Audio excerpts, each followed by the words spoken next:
Well, hello everybody. Welcome back. It's been a while.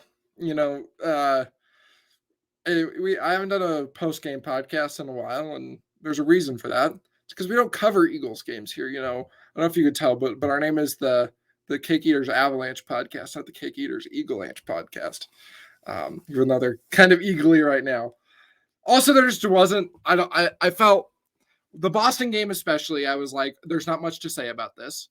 There's just this was not unexpected. And then yesterday's game, I just didn't have the time for. And by the time I would have done something, it would have been too late. But today, they finally won. And I know it feels a little cheapy of me, but that's whatever. It's the way it is. Deal with it. Um, so that's how this one's gonna go. It's just gonna be me today. Um, so let's just get right into it. Avs beat the Blues 3-2 in overtime because Mikko Rantanen is that guy. He is the GOAT. You call him the Moose? No, he's the GOAT. Sorry, everybody. Um, I finally, I since I'm not at college, I don't have like the market to get cake from anymore. But I got this thing from the grocery store for today. So I've had this a few times in the past, and it's pretty good. So, oh my god, and I just dropped it on the plate. Mm, mm. I haven't had cake in a while. That's good. That tastes good. Um. So, all right. I'm not going to eat the cake, the whole thing on the podcast, since it's only me. I don't have anything to fill our time with. Um. So that's going to be safe for the rest. But let's get into this game. So, this is a matinee game, and you know what those mean? Nonsense. And I feel like that was summed up pretty well. There wasn't a lot of nonsense per se in this game. It just wasn't like there wasn't a lot of energy, which is really what's more indicative of a matinee game. So that was evident from the get go. It was for the most part the game was pretty slow. I felt like the Blues game plan was to kind of slow things down, and for the most part I feel like they did that. And neither team got a whole lot of chances. So, like, here, let me see here really quick. Um, I mean, in total, the high danger chances were 7-6. That is incredibly low for a hockey game. I mean, that's only at 5v5, 7-9 at all strengths. So it's just not a lot, was happening in this game. It was very slow. The Avs didn't really mind playing that game because they're limited so much that it's like whatever, but it just wasn't not a lot went on offensively. This wasn't a high octane game. Like in terms of I don't know, because this game was on ESPN. I'm not entirely sure.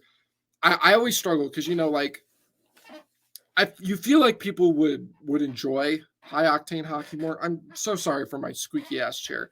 I need to get a new one. But I don't know, sometimes just a tight game is good enough. I feel like that might be a good game for people to watch, after their team just got done playing the 11 a.m. games. Turn on to this nice close hockey game. It was pretty physical, which was something that was pretty consistent throughout the whole game, kind of alluding to what I got back with earlier. So, I mean, we just look at the numbers really quick. Blues did lead in the Corsi 4, and they ended up getting more shots on goal, I think. I don't know if the Avs pulled back at all when they got the extra man there at the end. 31-32, so it was actually pretty close. So they did pull back a little bit. I mean, outside of Corsi, the Avs won in all statistical categories. Again, outside of like the actual raw shots, scoring chances for, outbattled the Blues. High danger chances for, outdid the Blues. Expected goals, outdid the Blues. Not by a lot. Expected goals were 1.95 to 1.12. so if I go to all strengths, it was 2.43 to 1.71, which makes a little bit more sense. So yeah, let's just get into the course of this game. So, like I said, first period pretty slow. There's not a lot that happens there. The Blues get a 5-on-3 that they don't really do much on. That they had it feels weird because it feels like 3 power plays because you have the first because they had a minute and 30 seconds of regular power play, 30 seconds of a 5-on-3, and then another minute and 30 seconds of a regular power play again. They didn't do much of anything on that. Their biggest chance was a Torrey Krug shot from like the top of the circle. The Avs did a really good job breaking up plays and passes, I felt like, and limiting the Blues' chances to the outside. Like if I just look at the 5v5, like they only had 2 shots on goal on that entire thing. Their expected goals on it was 0.14. That's really just nothing. So the Avs did a great job on those penalty kills. Frankie made some nice saves. I thought the first period, I don't think he was tested much. Neither, like I said, it was very low danger. I don't think either goalie was really tested hugely. But, the other team scored, and that's, the goalies did their jobs. It was a very feely out period. As the Avs, you'll take it. It's a good road period. The Blues, you probably don't really mind because they've been giving up so many goals that you're fine with the 0-0 period. So that's just, was a fine period. Going back to the penalty kill, the Avs were doing a really nice job denying some zone entries. I just don't remember a lot of like dangerous chances the Avs had in that period. The most notable thing I remember was Cale Makar at the tail end of that second penalty. He broke up a pass in the middle of the ice, just wheeled it to the other end, got a shot off, then wheeled all the way back, and then bodied Robert Thomas. So that was pretty cool. It definitely seemed like it drained him, though. It's something I've noticed with Cale is that he hasn't really had the chance to be explosive. And I feel like that's in part to the fact that he's just been getting played so many minutes. Like, you look at all these minute muncher guys, and they're never guys that like put up massive amount of points. Like Thomas Chabot, that guy just isn't a big point scorer. Like it's just like not really. I don't know. I just don't think it's a good way to maximize Cale's skill set, but at the same time, I feel like it's kind of what you got to do. I'm not sure. I don't think he's been bad by any stretch. I just don't think offensively he's been quite as dangerous as we've come to see. But we'll see how that develops as the Avs get more healthy. You would like to see him shine when they're out, when they need him most, but you're not like, mad. You're not like, Cale, you're really letting me down. I will say one thing that I do think I am actively disappointed in Cale is the power play. I'll get into a specific event that happened at the tail end of the game later. And I mean, it's not entirely his fault. I said it on Twitter that I don't think he's doing a good job quarterbacking, and someone responded, well, I can't get into the zone. And I feel like that's fair. Also, something I'll get to later, JT Compher can't be your drop man on the power play. He just doesn't have the speed or the hands to do that.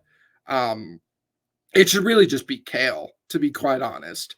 Like, I understand you want to have him at the top of the zone, but Mikko is perfectly fine standing at the top of the zone if Cale skates it in, and then they just switch at one point. I think that's more than fine. Or even put Alex Newhook on that top unit, which is, that was just something I was a little disappointed in, but the Avs obviously didn't get a power play. I think they got a power play at the tail end of the first period. It was not great. It wasn't amazing. Pretty low danger. They had the same amount of chances that the Blues did on 2 power plays, including a 5-on-3. So you're not like upset about it.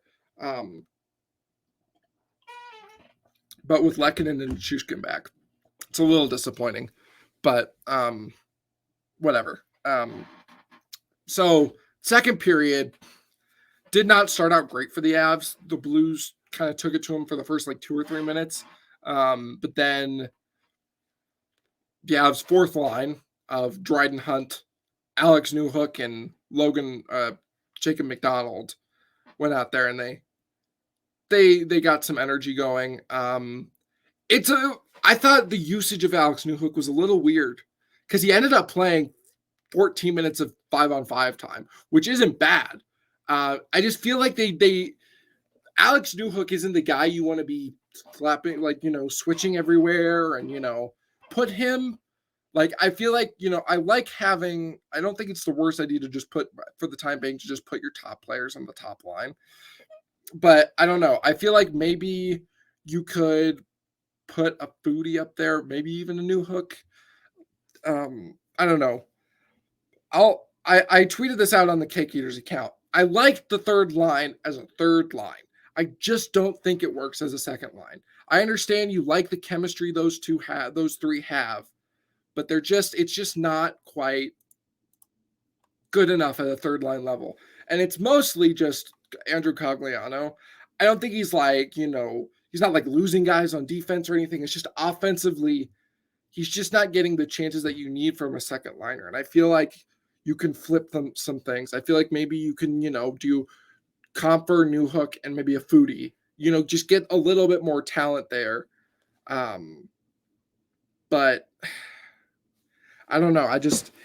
It's been perfectly fine at suppressing goals, but I just think it could use a little bit more offensively. But obviously, Jared Bednar will not change that. I don't particularly fault him for it. You want one consistent thing, but I think it could be made a little bit better. Probably once Rodriguez gets back, they'll bump that back down to a third line, and then just I don't know. Maybe we'll see Newhook, Rodriguez and Hunt, because we saw that a lot before. This is one of those times where I'm really questioning why they sent Martin Kaut down. Because if you have Martin Kaut up, then you can make yourselves a much better second line than what you have right now. And again, I don't think it's a bad second line. I just don't think the offense is there enough for what this team needs. But it is what it is. So anyways, second period. Not a lot happens. Let me, it has it on natural stat trick. Let me see here. This is so squeaky. I swear to God. Okay, so yeah, the Avs did get a power play. That one was awful. That was a really bad power play from the Avs.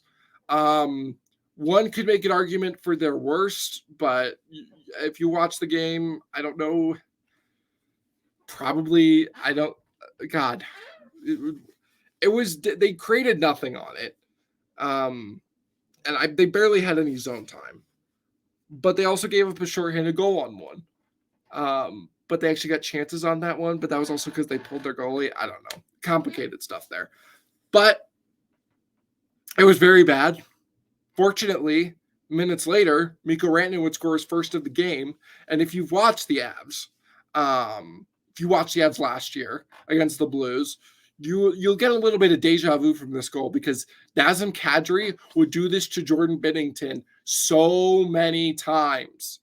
Dude, he would just take the puck down the exact same wing and just rip it low glove. He scored 2 goals like that. I think, well, actually one of them was against Husso, but it was against Blues goalies. And Mikko Rantanen was like, sure, I'll just do that too. I mean, he scored a similar-ish goal against Binnington in the first game that they played this season, except it was low blocker. It was from a bit further out. But I thought Binnington played better than he has. I don't think he played bad. I don't think he played exceptional. This was something I was thinking about last night when it came to his first game. Like, you play well, but he gets beat on 2 clean shots. How well are you actually, like, playing? Like, and these aren't like clean, like these are 2 clean looks from right in front of you. Like, I think Pavel Francouz was probably the better goaltender today, just because I think he faced, I mean, technically he didn't face more danger. But I don't know. It felt, maybe, I don't know. I just didn't think Binnington was particularly great today. I don't think he was tested a whole lot. He did not. Until the final 2 goals of the game, the Avs did not test him on second chance opportunities, which was something when during like the middle of the third period, I was like, they're just not getting enough second chance opportunities. And I didn't say anything out loud, But if I did, I would have seemed like a genius because they scored 2 goals on second chance opportunities, which I know I'm jumping the gun a little bit here. But why is the Wi-Fi doing this? Uh-oh. It's getting framey. That's not good. Don't do that, please. I don't have someone else to cover for me.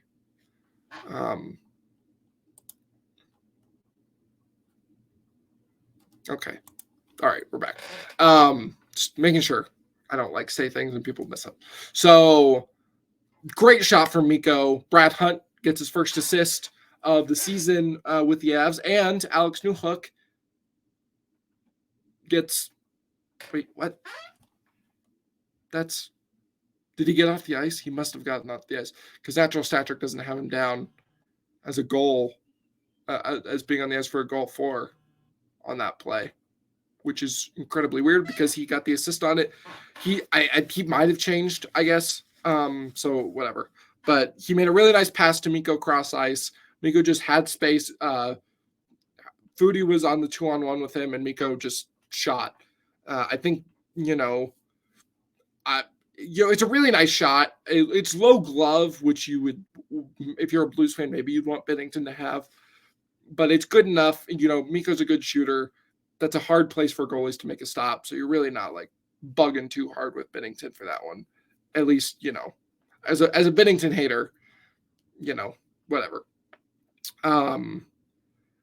But yeah, so that gives the Avs a 1-0 lead. That was kind of how I thought they were going to need to score some goals. They were just not doing a great job. Whenever they would get in the zone and circle, the Blues would just pack guys in the box. And it just I felt like they were just getting shots blocked. Things weren't connecting because they were just hitting off of bodies and just barely missing people. It just wasn't working out very well. And they were just being stuck to the outside a lot. So it was just not really an effective game plan. So it makes sense that they scored their first goal on the rush. But yeah, so that happens. The Avs get a 1-0 lead. The rest of that period, I would say, was pretty even. It definitely felt like the Blues kind of pushed back a little bit. But the Avs, the Avs actually, this was probably their better period. They maintained possession well and got quite a few chances. I didn't think they were bad in the first period. I just thought they were a little bit more dangerous in the second, especially the top line had some really nice shifts where they were cycling the puck and getting shots and chances through. And they held strong for the 1-0 lead into the third. Unfortunately, yet again, they didn't start the period well. And it felt like they tried to park the bus a little too soon. There were some shifts where they were really struggling to get pucks out. This was a theme they had all night, which was, I'm shocked they didn't get, they didn't pay for. I did not think they found pucks well. Like second chance opportunities on the whole, on their end or the other end, I didn't think they did a good job on, but obviously they didn't get scored on any of them. So, that's how bad really were they? I don't know. It felt like, this is something there's games where I just had, I noticed this and I'm like, okay, clear a puck, someone do anything. And they just kind of sometimes when there's rebounds, they just kind of crap themselves. And with Pablo Franco's style of play, it definitely feels like that happens a lot more with him. And I don't, like I said, I think he was good today. He gets beat on a breakaway and a really beautiful shot from Tarasenko, which I'll get into in a minute. But I don't fault him for either goal. According to the public stats, he wasn't hugely tested. It felt like he probably should have been in the positive. The goal save above expected. He stopped some really nice chances. Like I said, neither team was incredibly dangerous. So I'm not surprised that either goalie isn't really on. I don't think either goalie was bad, but statistically, it's just not going to be a game you highlight for them. So yeah. See, this is where I don't understand. They have 6 high danger chances for the Avs in the first. I don't know. I just felt like they were more dangerous in the second. Maybe I'm crazy. I guess I don't know. But that's let me know what you guys think. But it was it got really shaky. Cale Makar took a high sticking penalty, and no qualms with the penalty, by the way. I just don't understand. He like barely ticked Jordan Kyrou, and then blood just started gushing. I'm like, how? How did that happen? Of like skin made of glass? Like that was like it was just like I could barely tell that he hit him on any of the replays they showed. I was like, did he actually hit him? And he did. I mean, you don't just bleed because of air.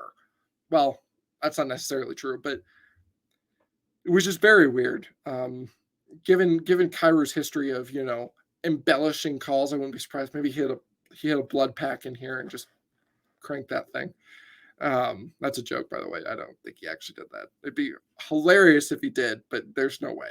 And like 2 seconds into so they had a 4-minute power play. Didn't need all of it because like 10 seconds in, I don't think the Avs really so the Avs kind of made their own bed here.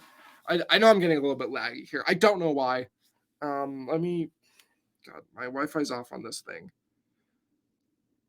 Boy, where's the Wi-Fi coming from here?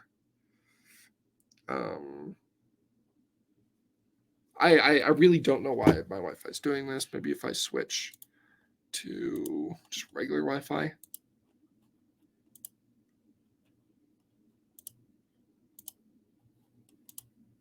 Sorry, guys. I'm just trying to make sure that I'm not, this isn't unwatchable. Bear with me here.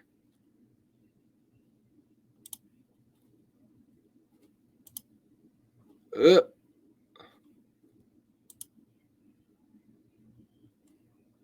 the hell does it?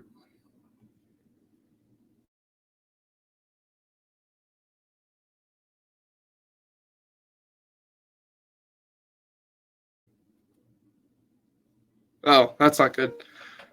Sorry, I'm trying to get this a bit better. Oh, that's not all right. Okay, let's hope the Wi-Fi sticks here. Sorry, this is hard with one person of all the days, for the Wi-Fi. It's been fine lately. Today it was just, but they make a great shot. I think EJ kind of jumps the gun on the bumper pass a little bit too soon and slides.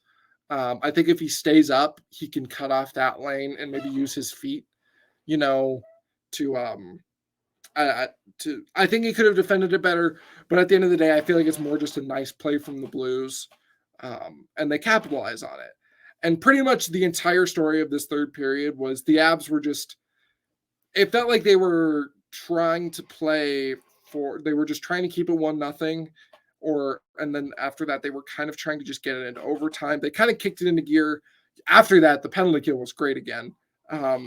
This kind of been the story of the penalty kill all year. Most of the times it's just one really nice play that a team beats them on. And it's just kind of like, well, that's unfortunate because, your general body of work is pretty good. But, at the end of the day, you just can't let the guys score goals. And that's the whole point of the penalty kill. And they did not achieve that. They pushed back a little bit after that. They had a nice penalty kill. Really frustrating to see that they let that lead slip. But then on the power play, another really bad start to the power play.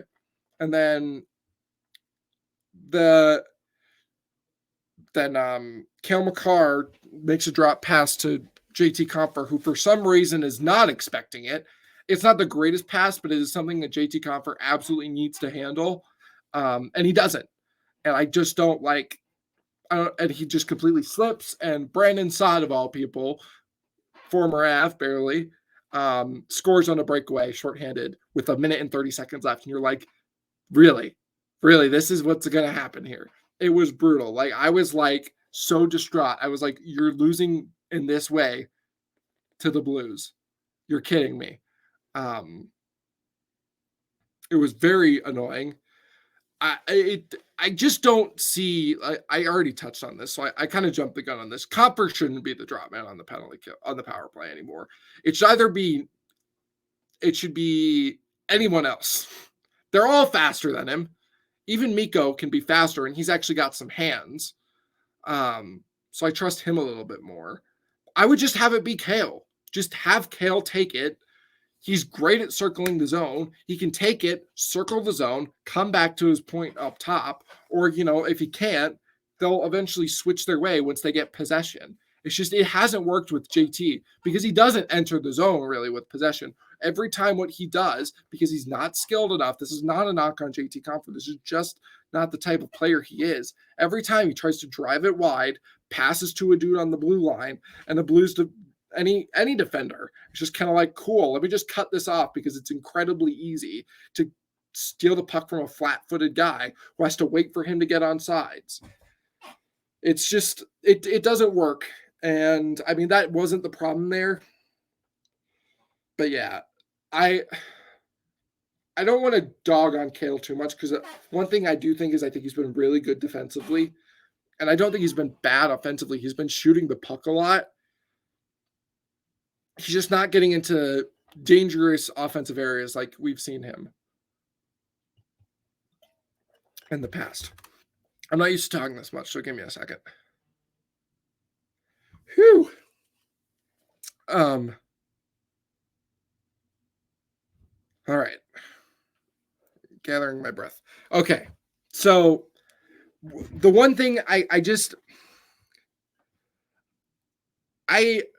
on the power play, I don't love what he's been doing because I think he's not being picky enough. There's times with the Avs power play, this has always been a story, where most times they're just too picky. They pass around too much. They just don't do a lot with the puck. With Cale, I think he's been the opposite. I think he's been so goal hungry. I think he's just shooting it too much. He's shooting it when there's not traffic in front.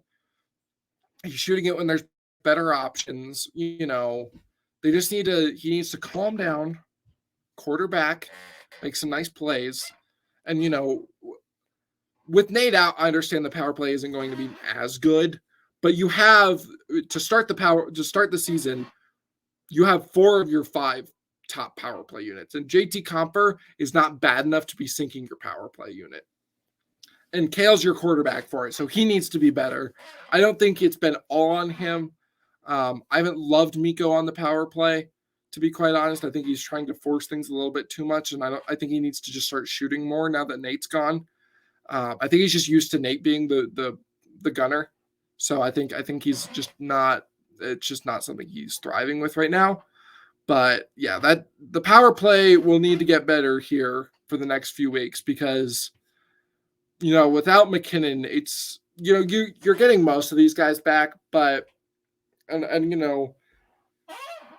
eventually some guys other than Mikko Rantanen are going to start scoring goals, but it's just not, you're not going to win games if your power play isn't doing anything, You need to start getting some power play goals again.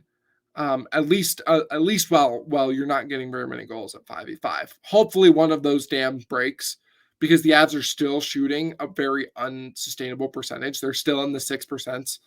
Especially, I think still after this game, they're still going to be pretty damn low. It was 10% shooting today. So it'll bump up a little bit, but I don't think very much. The Blue Jackets just scored a goal in their game, and they're the only other team that's with the Avs in the 6% club. So eventually that dam's going to break.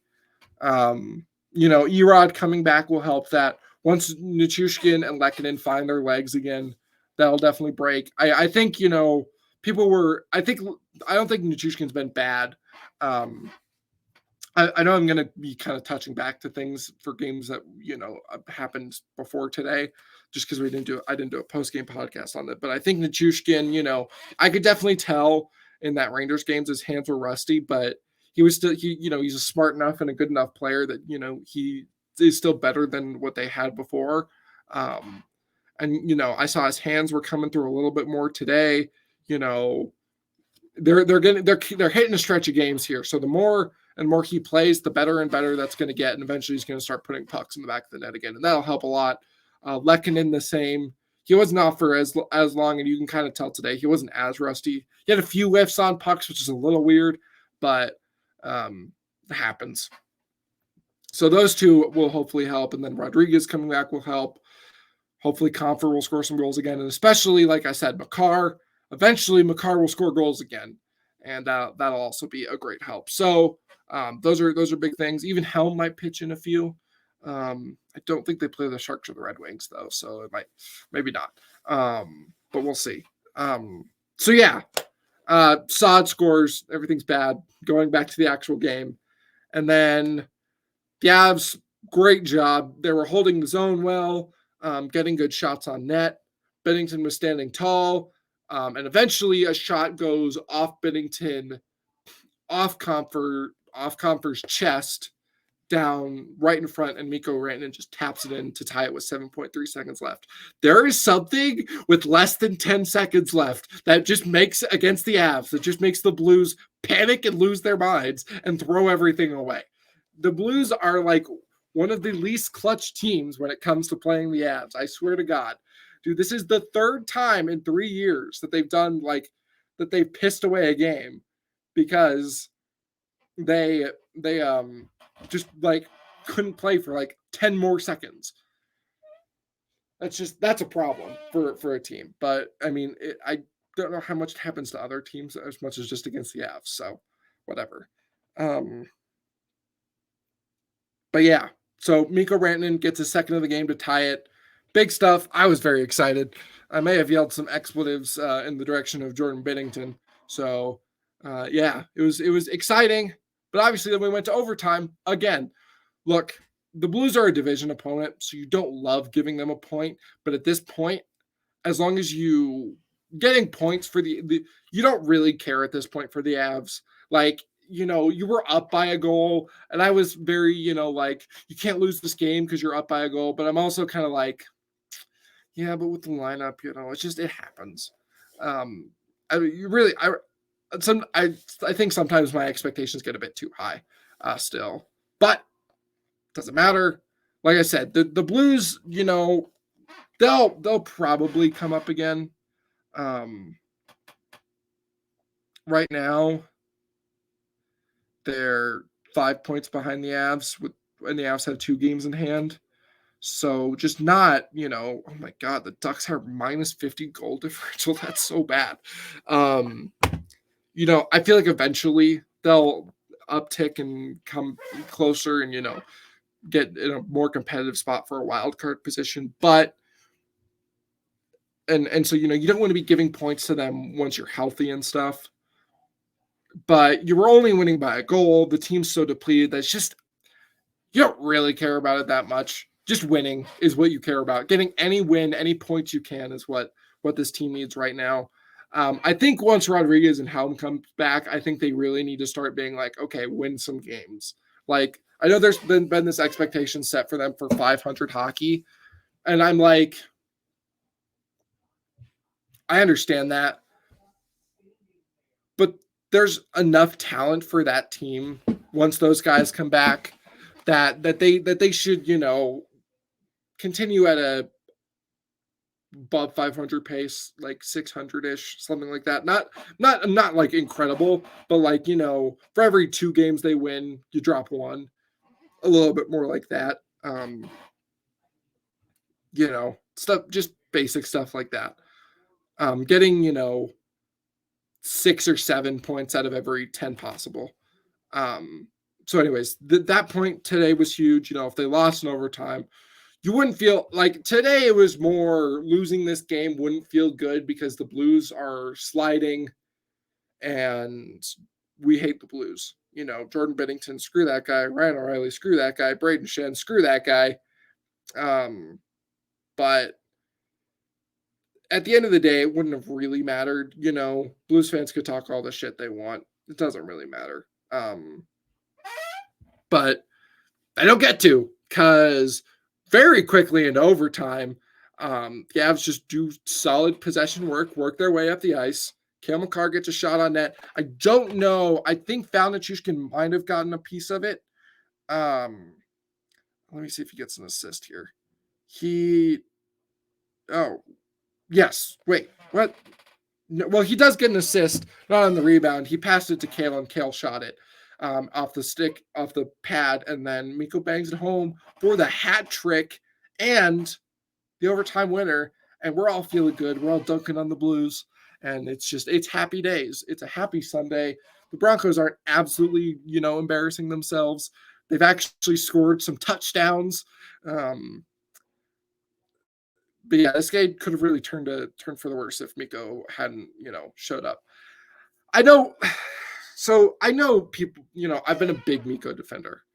And that's not going to change today because he scored a hat trick and won the Avs the game pretty much. But I'm going to go a little bit hard on it because I think people really need to just give it up with this Mikko thing. Mikko is the player that he is. He's not a low effort player. People need to stop with I feel like people don't understand low effort. He's not like lollygagging on back checks. It's just he's plays, he's a big guy. And when you're a big guy, you're not taking short, choppy strides. Me and Blake have touched on this before. Mikko, I don't feel like he's, always go, go, go, try hard like Nathan MacKinnon.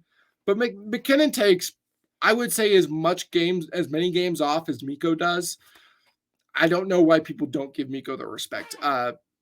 Was it Ray Ferraro or John Buccigross who said he's one of the most unheralded players in the league? And I completely agree. People don't respect Mikko Rantanen. They just don't, and it's ridiculous. He's been the only player scoring goals for the Avs so far this year. And he's getting not so far this year, but since the injuries. And once the new year comes, once they do whatever their new polls for the Hart, he needs to get some talk for it. And I don't think, there's so many other guys that are doing well, like Jason Robertson kicking so much ass in Dallas. Connor McDavid is still carrying that Oilers team. But Mikko Rantanen needs at least a little bit of heart talk. He's been so good for the Avs. His defense is still perfectly acceptable, and he's just scoring goals. He is their offense right now. Eventually, the other guys will catch up, and he won't be nearly, as single-handedly impactful. Maybe he has the talent to be, but I feel like people have the expectation if he's not moosing, he's not knocking guys off pucks, beating them up. He doesn't beat guys up, but bodying guys off. They're like, oh, he's not trying. It's like, no, he is. He's just look. You just don't need to do that every game. He's a skilled enough player that he gets offense done on many different. He can score so many goals in so many different ways, and people just don't respect that from him. I think he needs to shoot the puck a little bit more. But when you get a hat trick, who really cares how much you shoot the puck? In other games where he doesn't get hat tricks, he should probably do a little bit better. Let me just see how many shots on goal he had today. Mikko Rantanen, 5 shots. So pretty good shooting percentage. It's just people need to respect Mikko Rantanen. Just good stuff from the Avs today. Battling some adversity. This is that kind of magic that we saw last year in January. And I don't remember. I was thinking about this the other day. I feel like people, this is the thing.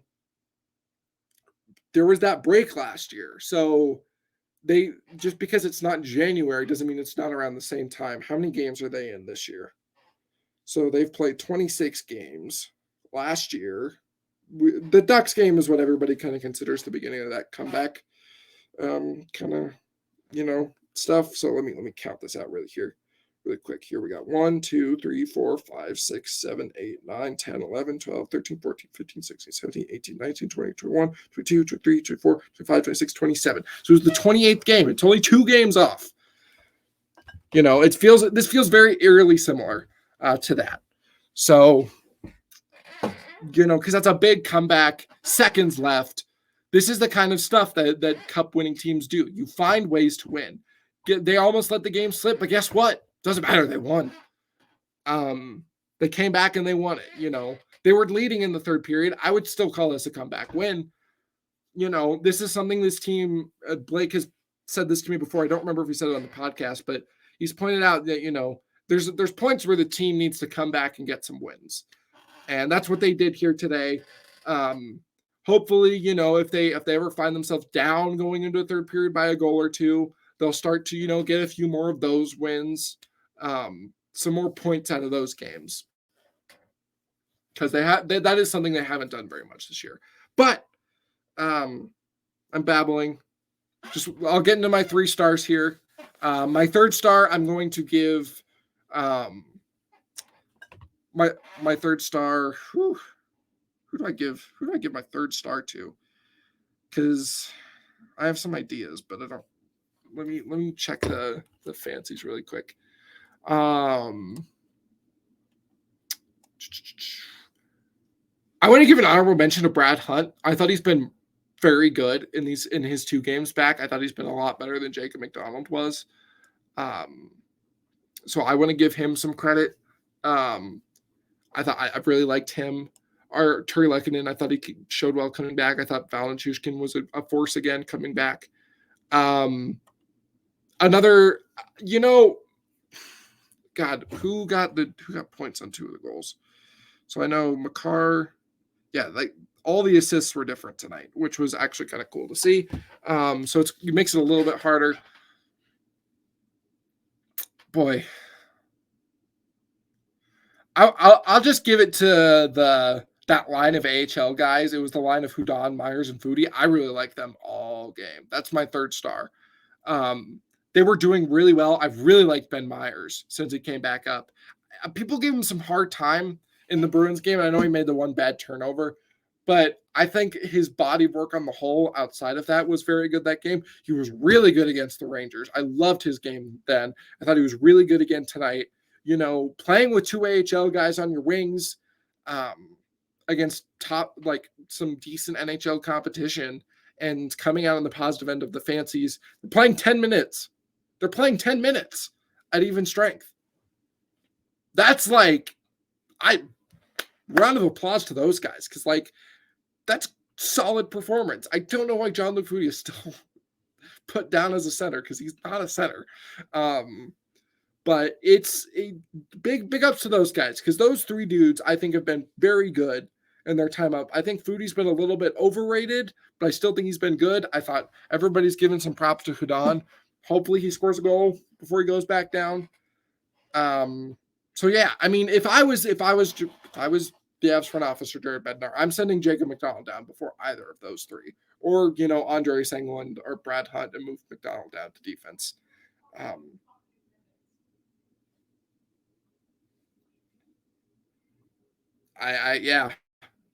I mean, I think those guys have been good. They've been, getting some chances, using their legs, using their speed. I think I've liked them. So yeah. 2nd star I'm giving to Frankie. I thought he played a really nice game. I thought he got scary at points. There's just something Mikko does. Frankie does where, he just doesn't control rebounds well and it gets scary. It's like, please cover a puck. Just calm things down. Things just get a little bit too hectic with him at net sometimes. But, I thought he kept the Avs in it when they were struggling a little bit, and I thought he played well. Obviously, Mikko Rantanen, 1st star of the game. Dude kicked ass, scored all 3 goals, and got that W for the Colorado Avalanche. I had to burp there. There's not much I really want to talk about. Blues reverse retros look better on ice than they do standing still, but they're still bad. My Nichushkin jersey, 1-0 to start the season. That's great. First time I got to wear it. I was hoping he'd score the overtime winner because I would have been pretty sick, but I'll take a Mikko Hattie anyways. So yeah, I am going to try and live stream some of the pods coming up for the home games, just because since I go to them, I get home a little bit later, and then, the downloading process. So make sure you guys keep an eye out for those. I know there's, DNVR does it, and I no bones to anybody who doesn't come and watch them. It's just with me alone, it'll make it a little bit easier if I get some, outside interaction from some guys. Make sure I don't want to be a huge stickler, but in for comments, whatever, be trolls, whatever, don't be assholes. But in chat, I want to try and keep things, as hockey based as possible. I'm not going to be a dick about it. If you want to talk about something else, I don't really care. But very low tolerance in the chat. So make sure you guys are keeping it cool there. So I feel comfortable continuing to do that. But I hope you guys enjoyed. I'm glad we're back. with a W. Losing streak is over. I will see all you in the next podcast. Let's go, Avs. Screw you, Jordan Binnington. Let's go. I'll